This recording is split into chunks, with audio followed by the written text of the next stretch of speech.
Praise the Lord. My dear brothers and sisters, today as we celebrate the feast of the feast of the Holy Eucharist and Holy Priesthood, I would like to speak to you on these two topics in a special way. So Jesus instituted the Holy Eucharist in the Last Supper, and he also instituted the priesthood. So as I told you already, I used to wonder when I was very small and as I was growing in the seminary, I used to wonder, when did Jesus really start the Holy Priesthood? How come the Last Supper day is a feast of the priesthood? Did Jesus ordain any priest? I have seen many Protestant movements and many denominations say the priesthood is Jesus has eradicated or stopped the institution of the priesthood. Jesus has already stopped it completely. He removed the Old Testament priesthood. Therefore, there is no priest in the New Testament. There is only one priest, that is Jesus Christ, and there is no more priest. There are so many arguments people give. Therefore, I had this question always in my mind. But now when we read the Bible, if you carefully read the Bible, we will understand when did Jesus establish the Holy Eucharist and how did Jesus establish the sacrament of priesthood. So we are going to reflect by one this aspect. In fact, when Jesus, we all know the Holy Eucharist has got two moments. The first moment is the Last Supper, and the second moment is Mount Calvary, the death on Mount Calvary. These are like two sides of the same coin. What he celebrated in the Last Supper, he actualized there on the cross. What he promised, this is my body and this is my blood, he surrendered his body and blood in the Last Supper, and he actualized there on Mount Calvary. That is why the church believes, Bible believes, there are two moments for the Holy Eucharist, like the two sides of the same coin. Jesus celebrated the Holy Eucharist in the upper room, the Last Supper, and he actualized it on Mount Calvary. That is why, if you carefully watch what he did in the Last Supper, was exactly what the whole salvation mystery is reenacted there in the Last Supper. The whole salvation mystery, you can see, if you check the Bible passages, then you can understand the whole salvation mystery is explained in a hidden way in the Last Supper. Let's take one by one. Gospel of John chapter 13 verse 3. We read like this. Okay, verse 1 onwards, let's read, and then we'll examine one by one the Word of God and find out the secrets that are hidden inside this Word of God. Then you will understand the importance of the Holy Eucharist. Let us read John 13:1. Now before the festival of the Passover, Jesus knew that his hour had come to depart from his world and go to the Father. Having loved his own who were in the world, he loved them to the end. Verse 2. The devil had already put it into the hearts of Judas Iscariot, Judas son of Simon Iscariot, to betray him. And during supper, now what happened during supper? If you check the Bible passage, you can see Saint John is explaining word by word every action of Jesus is written down very specially.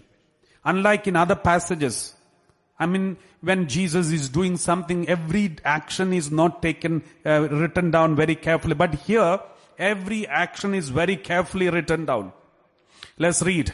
And during supper, we read like this. During supper, Jesus, knowing that the Father had given all things into his hands, that he had come from God and was going to God. See, Jesus is with his Father.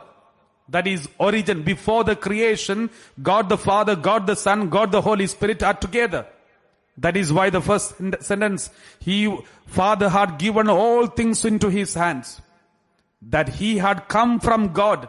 Now speaking about incarnation, Jesus comes from God.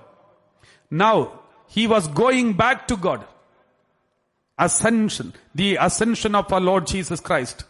Continue.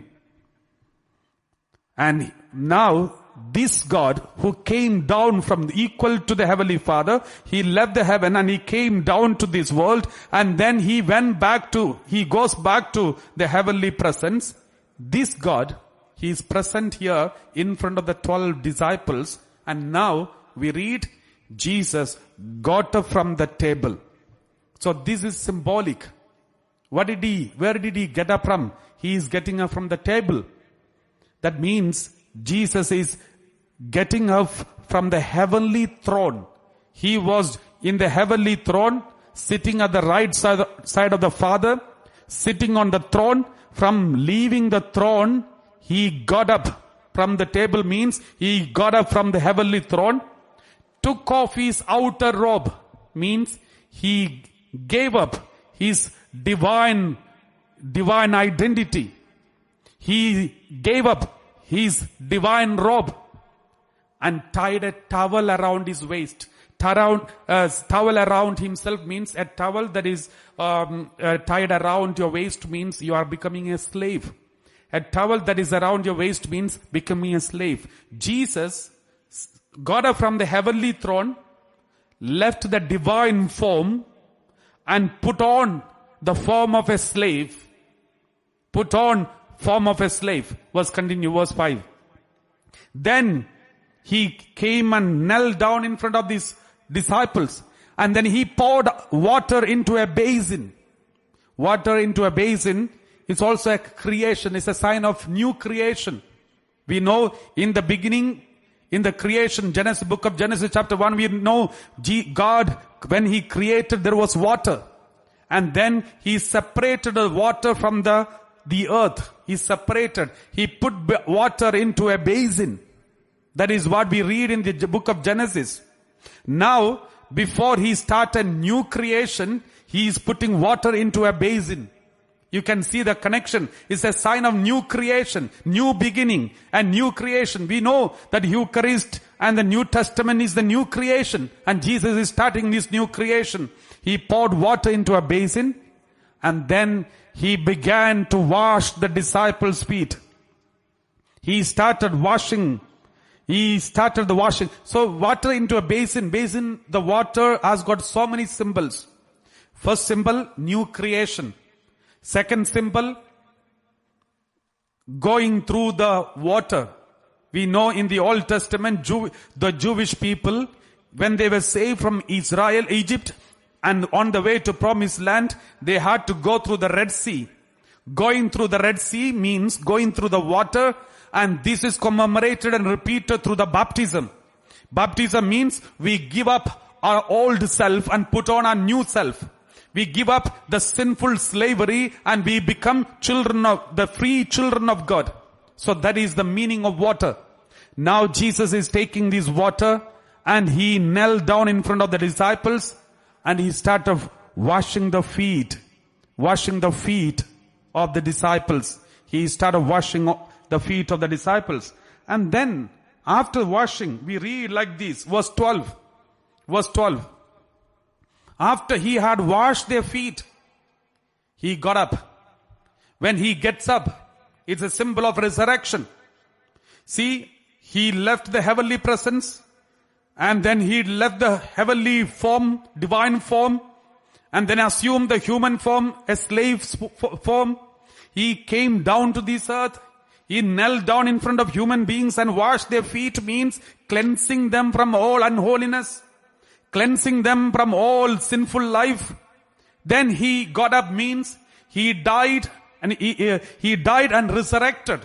From the lowest state, he is resurrected. The resurrection is shown by saying he got up. And then after washing their feet, then he put on his robe, means he went back to the heaven and put on the divine form. Again, he's sitting on the heavenly table. The same table which he left. He's sitting at the table, right hand of his Father. And then he said to them, do you know what I have done to you? So, he did the whole salvation history in this small action, then asked them, do you know what I have done to you? In fact, they did not get any clue because it was not open to them. They didn't know. Now we know because Jesus himself said, now you may not understand. He told Saint Peter, the Pope, the first Pope. We read like this. Jesus said to them, you will never understand this now. You do not know. Verse 7, chapter 13 verse 7, Jesus answered, you do not know now what I'm doing, but later you will understand. My dear brothers and sisters, the disciples had no clue about what Jesus was doing to them. But now they all understand. Later they came to know this was in fact the whole crucifixion was pre-enacted. Not reenacted, but pre-enacted. The whole salvation history and the whole salvation mystery was revealed in front of the disciples before the crucifixion. And that is why we say the Last Supper and crucifixion exactly one and the same. Like the two sides of the same coin. They are one and the same. What he did in the Last Supper, he actualized there on the cross. He got up from the heavenly throne and he left the divine form. He assumed the human body, that is body of a slave. He came down to this world. He was humbled on Mount Calvary through the crucifixion. And he washed the feet means he cleansed the human being from their sinful nature. Then he got up means he resurrected. Then he went back to heaven, this original state. And then he sat on the same table means he went back to the right side of the Father and sitting on the throne. And then he said, do you know what I'm doing? Did you understand what I did? My dear brothers and sisters, those days the disciples kept quiet because they didn't understand. But today, we can say, yes, Jesus, we understand. Every Holy Eucharist is the exact act of Jesus that he did 2000 years ago in the upper room. It is the same thing that is happening here on this altar every day. Now, through celebrating the same Holy Eucharist here, we are telling Jesus, we do know. We understand what you did. We know what you were doing then. Now we understand and we celebrate it now. My dear brothers and sisters, this is very important. Now we are going to see something about another significance of the Eucharist. That is the priesthood. When did Jesus establish priesthood in the Last Supper? How? Why? How this celebration of the priesthood, ordination of the priesthood taking place in the Last Supper? Let's examine. Then you will understand. My dear brothers and sisters, in the Bible we know, I've told you many times in the previous preachings, I've told you that New Testament is the continuation of the Old Testament. The Christianity is the continuation of the Jewish religion. What started in the Jewish religion is continued in the Catholic Church even today.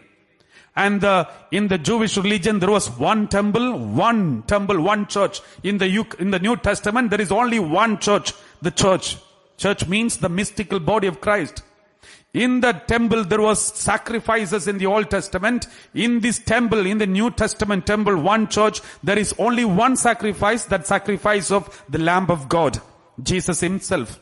In the Old Testament, it was a priest, high priest who goes inside the Holy of Holies and sprinkle the blood of the lamb and celebrate the sacrifice. In the New Testament, it is Jesus Christ, the only priest, the only high priest, who celebrate the Holy Eucharist, and he sprinkles his precious blood and cleanse the whole humanity. And in the Old Testament, we have Ark of the Covenant. We have in the New Testament Ark of the Covenant. In the Old Testament, we have manna that was given for the daily food of the Israelites on the way to the promised land. It was how they survived.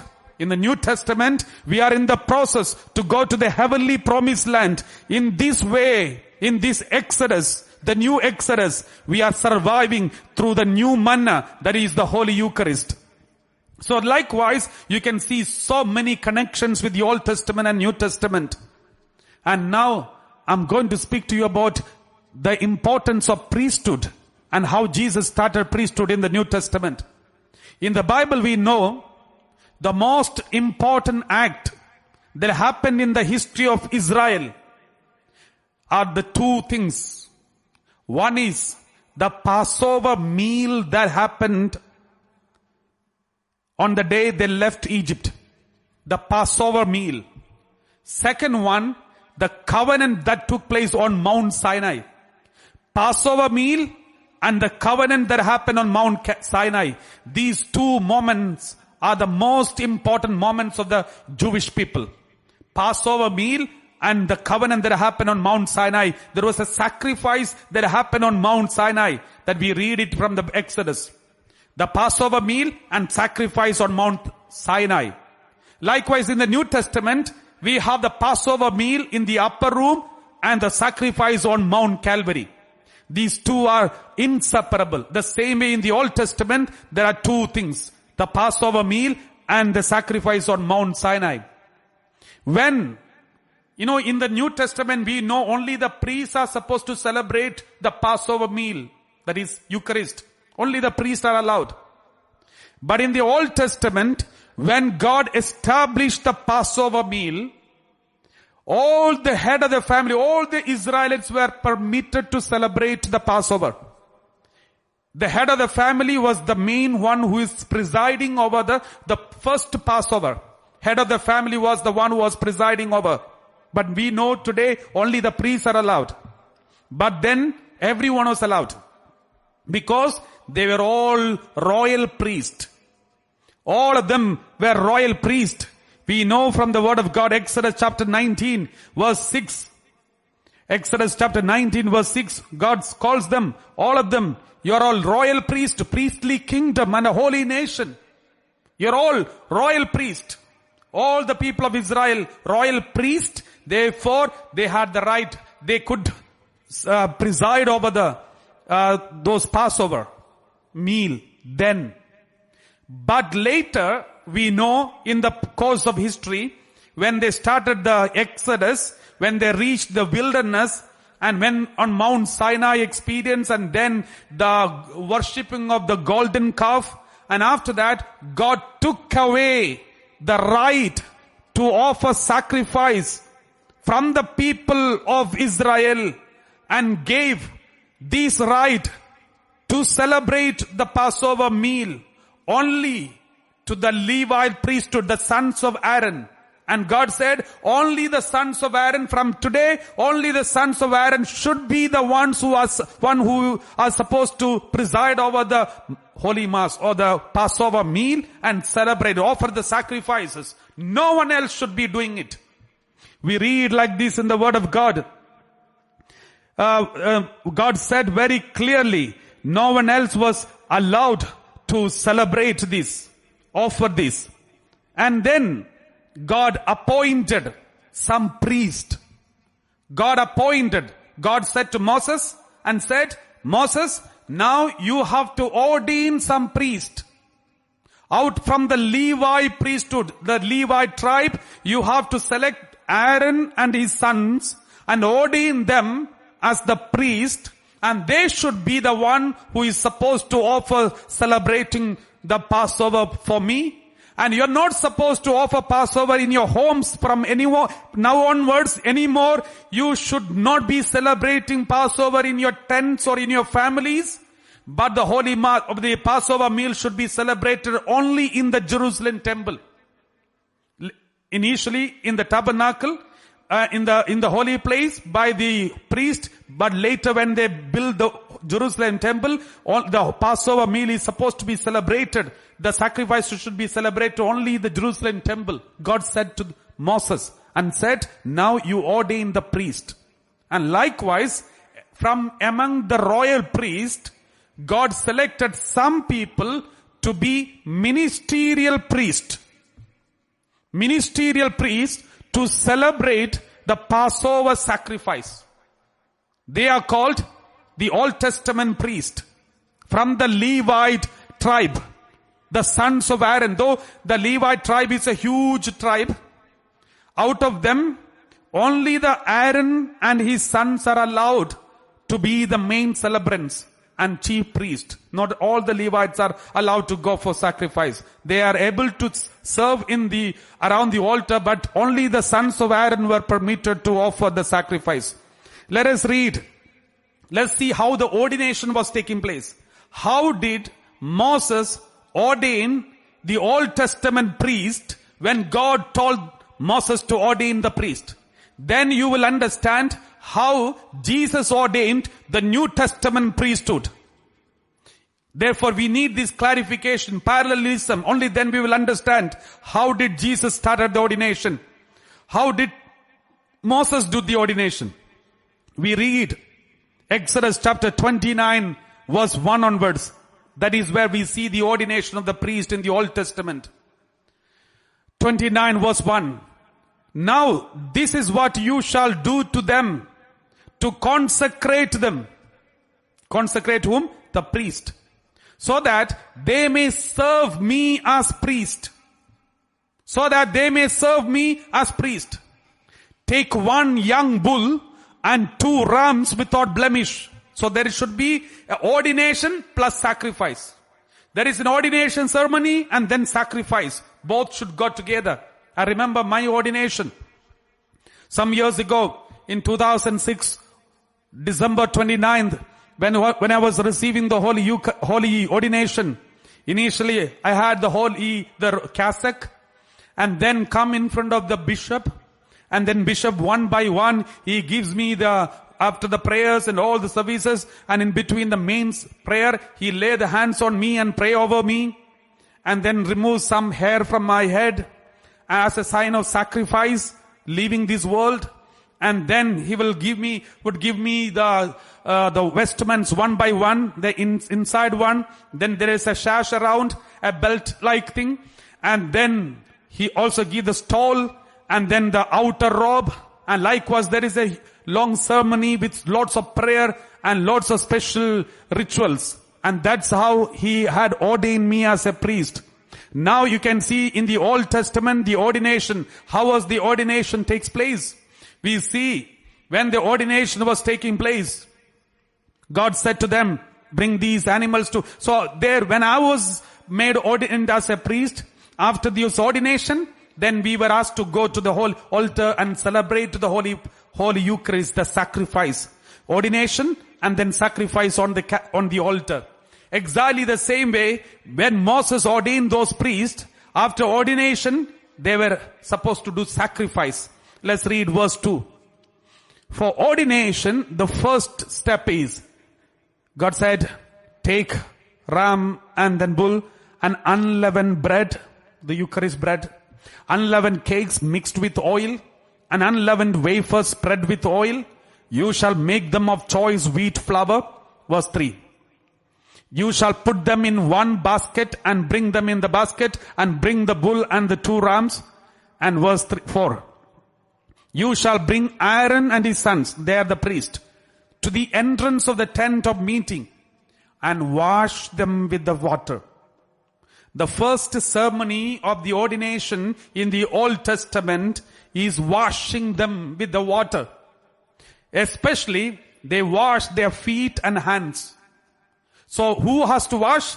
Moses has to wash the feet and hands of Aaron and his sons. That is the first step of ordination. And after that, they will be given the dress. Verse 5, we read, then you shall take the vestments and put on Aaron the tunic and the robe of the ephod and the breastpiece and gird him with the decorated band of the ephod. And verse 6, and you shall set the turban on his head and put the holy diadem on the turban. Verse 7, you shall take the anointing oil and pour it on his head and anoint him. Verse 8.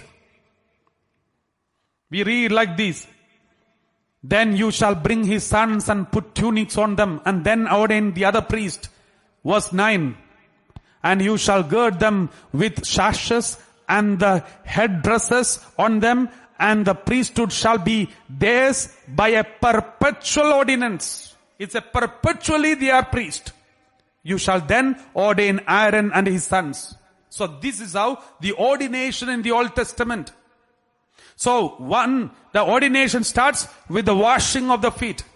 And the second most important thing that was given and for the ordination of the priest, that is, when in the Old Testament, God said, initially after the Passover meal, God said, all the priests, that means initially it was all the head of the family who were allowed to celebrate Passover. After the first Passover, God said to them, do it in remembrance of me. About the first Passover, God said, after doing it, God said, do it in remembrance of me. You have to remember these and do it. That means only though these people were allowed to do it. Later, this restriction, this command of do it in remembrance of me was restricted only for the Aaron's sons, the priest. Only those priests were supposed to do it in remembrance of what happened in Egypt. Now, when Jesus celebrated the Holy Eucharist, the Last Supper, what did Jesus do? He started the Holy Mass, Passover meal. Before the Passover meal, he wanted to institute the sacrament of ordination of priesthood. Therefore, he knelt down just like Moses knelt down in front of Aaron and his sons, and he washed the feet of the disciples. Just like in the Old Testament, God commanded the Aaron and sons to do it in remembrance. Only they are supposed to do it in remembrance of God. Now Jesus, after the Holy Mass, Last Supper, he is asking the disciples, do it in remembrance of me. In fact, Jesus was instituting the ordination along with the Holy Eucharist. That is why the priests are prepared. Priests are, created or ordained to celebrate Holy Mass. That is the most important act of them. That is why they are called for. In the Old Testament, after Aaron and his sons were ordained as priests, when they entered into the promised land, God divided the whole land into 12 and given to every one of them one portion, one tribe, another portion, another tribe. Likewise, God distributed all the portions of the Israel land to different tribes. But to the sons of Levi, the priest, God said to them, you don't have any portion. And he said, I am your share. I am your portion. I am your share. You don't have any share from the land because you belong to me and I belong to you. I am your share. We read like this in the word of God. Numbers 18:20. Numbers 18:20. We read like this. Numbers 18:20. Then the Lord said to Aaron, you shall have no allotment in their land, nor shall you have any share among them. I am your share and your possession among the Israelites. Even today, in Israel, the Levi priests have got no share of the land. The whole land was distributed for all the other tribes, but the priest, for them, God is their share. They are in charge only of one place, the temple and the things that belongs to the temple. And 1/10, the tithe, was given to the priest. Tithe was given to the priest because they have no other land, nothing else. So God belongs to them and they belongs to God. God is their share. And that is the speciality of the Old Testament priesthood.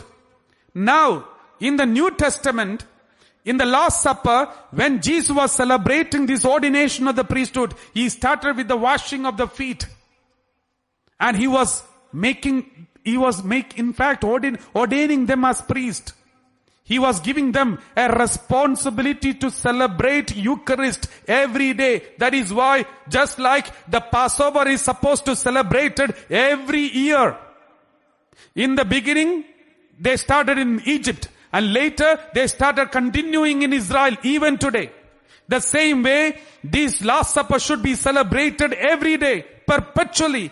That is why he ordained priest in the Last Supper. And in this process of ordination, when he was washing the feet, we read Gospel of John chapter 13 verse 6. Gospel of John chapter 13 verse 6. He came to Simon Peter. He came to Simon Peter, who said to him, Lord, are you going to wash my feet? Don't wash my feet. Because Simon Peter, he became very humble. And he was so taken up by the way Jesus was washing the feet of all of them. He is the master and he's kneeling down and washing the feet. He didn't know the importance of this act.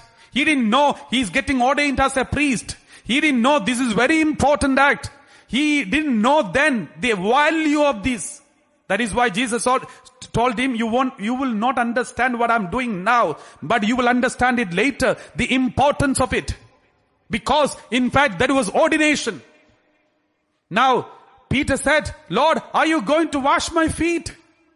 Then verse 7, we read like this. Jesus answered, you do not know now what I'm doing, but later you will understand. You will not know what I'm doing, but later you will understand. Verse 8.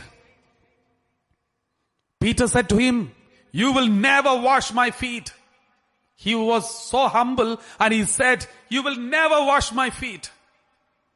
Jesus answered, unless I wash you, you have no share with me.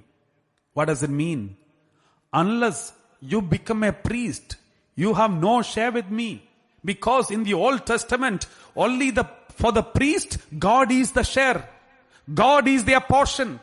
No land, nothing else. If you are not a priest, then you have land is your portion. But here, Jesus is telling Peter, if I don't ordain you, you have no share with me. So Jesus answered, unless I wash you, you have no share with me. Then Peter understood this is something very important act. Then Peter understood this is something special. It's not just a washing of the feet. It is something to do with the share. Peter understood this is something to do with the share. It's very important. Then suddenly he said like this, verse 9. We read like this, verse 9. He came to Simon Peter. Verse 9. Simon Peter said to him, Lord, then not my feet only, but also my hands and my head. Then don't limit with the feet. Wash my whole body. Because suddenly he felt he is going to miss something. He didn't want to miss anything. He want to get any blessing, whatever that God wants to give, let him give me. So Lord, if that's the case, please wash my feet. Not only my feet, but also my hands and head. Then Jesus said, one other important factor. Jesus said, verse 11. For he knew who was to, Jesus said to him, one who has bathed does not need to wash except for the feet, but is entirely clean. Now one who has bathed does not need to wash means you have already received baptism, already received the previous sacraments. Now you are receiving the sacrament of ordination. Only these washing is enough. And then Jesus washed the feet of Peter and all of them, and then sat on the table. All of them sat around the table and celebrated the Last Supper. At the end of the celebration of the Last Supper, Jesus told them, do it in remembrance of me. Praise the Lord. We read Luke chapter 22 verse 19. Luke 22 verse 19.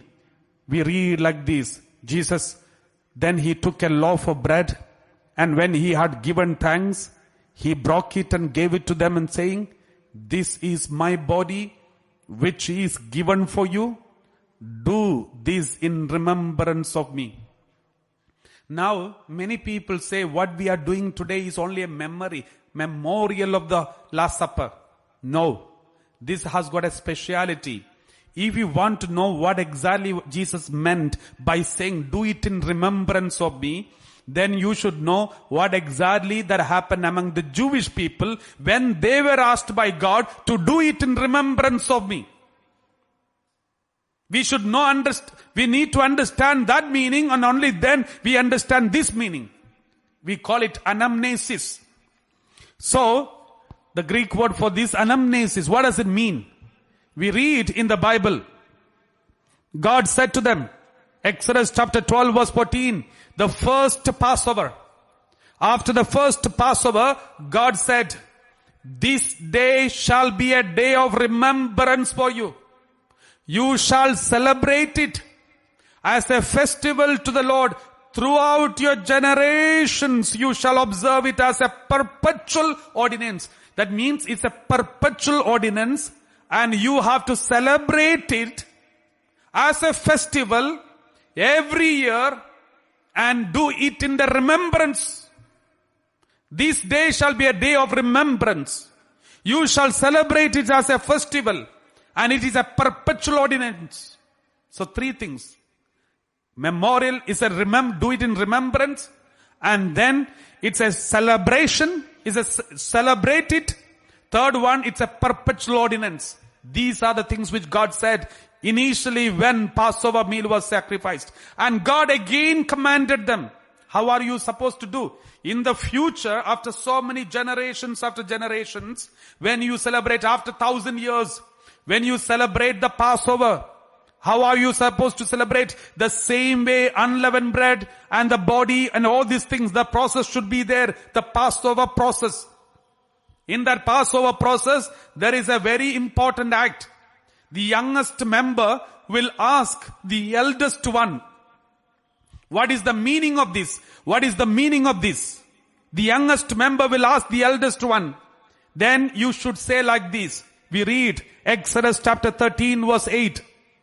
Exodus chapter 13 verse 8, we read like this. You shall tell your child on that day. That means after 1,000 years, after 2,000 years, or maybe after 100 years, when you celebrate the same Passover meal, your children will ask, what is it? Then you have to tell your child. How? It is because of the Lord, because of what the Lord did for me when I came out of Egypt. What does it mean? That means the Passover meal happened almost 3,500 years ago. And later, maybe after 100 years or 200 years, if somebody is celebrating a Passover meal, those who were there, who started from Egypt, may not be alive. Their children's children must be there celebrating Passover. Though their children's children celebrate Passover, they should not say, my grandfather was in Egypt. On this day, my grandfather was brought out of the Egypt by my God. You should not say that. You should celebrate the Passover as if that moment, that event is taking place right now in front of you, and now you are being brought out of Egypt, not your grandfather. That is called anamnesis. Means you are physically and really and truly spiritually present in that very act. It's not a memory. Memorial means, oh, my father died so and so date. This is a memory, birthday, anniversary day, and this is the Eucharist. The Maundy Thursday is not the anniversary of the Holy Eucharist. It's not a memorial day. This is something beyond. That is why I said it is anamnesis. You should say to your children, on that day, what the Lord did for me when I came out of Egypt. Now the same thing Jesus told the disciples. What did Jesus say? Do it in remembrance of me. What does it mean? In the Holy Eucharist, when we stand around the altar, when the priest lifts up the bread and lifts up the wine and makes the body and blood of Christ, all those who are attending this Holy Mass around the altar should remember you are exactly present 2,000 years ago in front of the altar, in front of the table where Jesus is taking the bread and wine and said, this is my body and this is my blood. And you should be present there, and you should take the Holy Eucharist as if you are there 2,000 years ago in front of the altar where Jesus is celebrating. That means the priest is no more a priest, but Jesus himself. The bread which you are eating is no more just bread, but it is the body of Christ. That is why it is called anamnesis. That is the meaning of do it in remembrance of me. You will understand the meaning only if you know Jewish religion. You will understand the meaning of this word only if you know what the meaning of it in the Jewish religion. Because the Christianity is the continuation of the Jewish religion. Praise the Lord. Therefore, there is no reenactment. It is exactly the same. It is the same thing that happened 2000 years ago, and it is happening right now here. In the supernatural realm, it is taking place right now, and you are receiving the same body and blood of Jesus Christ. Let us read one more passage, Deuteronomy chapter 6 verse 20. Deuteronomy chapter 6 verse 20. We read like this. When your children ask you in time to come, that means in the future, when your children ask you, what is the meaning of the decrees and the statutes and ordinances that the Lord our God has commanded you? Then verse 21. Then you shall say to your children, we were Pharaoh's slaves in Egypt, but the Lord brought us out of Egypt with a mighty hand. Remember, they are talking about their great grandfathers, but they are talking to their children as if they were in the slavery, they were in the Egypt, and they were brought out of Egypt. That's how it's called anamnesis. They were physically, truly, spiritually present in that incident. Verse 21.